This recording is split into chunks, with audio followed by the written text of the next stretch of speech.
Hi, welcome to Sports Talk Weekly. I'm Rick Riley with Todd Howard. This week, Barry Bonds injected himself into the record books when he finally hit his much-anticipated home run, number 755, against the Padres. Bud Selig was in attendance, but he didn't have a ceremony or even go onto the field. He just had a look of confused bewilderment and stood with his hands in his pockets. He didn't even clap. Way to make a statement, Bud. Way to make a statement. Bonds didn't care, though, because he only cares about himself. It makes you wonder what Bud will do when Barry breaks the record. Maybe it'll be like a Southwest commercial. Want to get away?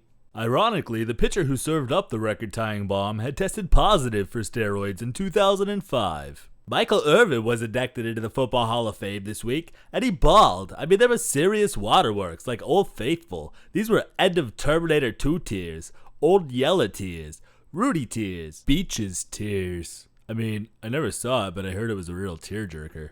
From the crack pipe to the hall, the Michael Irvin story. Or the Lawrence Taylor story. Same movie, different name. This year's trading deadline brought us some of the stranger names in Major League Baseball. Mark Teixeira. Just call him Tex. Jarrod Saltalamacchia. Salty. Eric Gagne. He's Canadian, eh? Dan Wheeler. What's strange about Dan Wheeler? Nothing. That was a joke, jackass. Where did you find this guy? We also witnessed some strange deals at the deadline.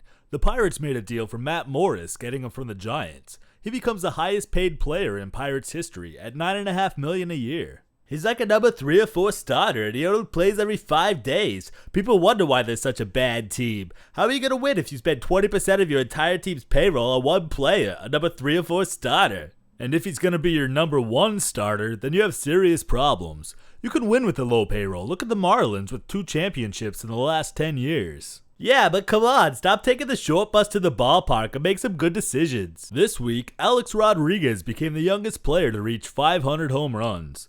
But it wasn't easy. Until Saturday, A-Rod was stuck on home run 499 for 8 days, going 1 for 28. In fact, he was hitless until Friday. That's the one. Since Jose Conseco announced he had stuff on him for the sequel to his tell-all book. Maybe A-Rod was nervous about the upcoming book, or jealous of the attention Barry Bonds is getting with the home run record? This actually sounds familiar. Mistresses, jealousy, allegations. The San Francisco Chronicle reporters are catching the first flight to the Big Apple. And now it's time for What the F? Scott Boras. What the F? The Texas Rangers dealt first baseman Mark Teixeira to the Atlanta Braves this week in a trade that makes the Braves possibly the best team in the National League and gives the Rangers some faces for the future. But listen to this. Texas GM Tom Hicks offered Teixeira an 8-year, $140 million contract before he was dealt, and Captain Green, Scott Boras, declined. What the F? That's $17.5 million a year. That's Manny Ramirez money. That's the 4th highest paid player in the Bigs money. That's an offer you can't refuse. Hicks also offered Gagne a ridiculous contract, 4 years, $36 million, before he was dealt to Boston.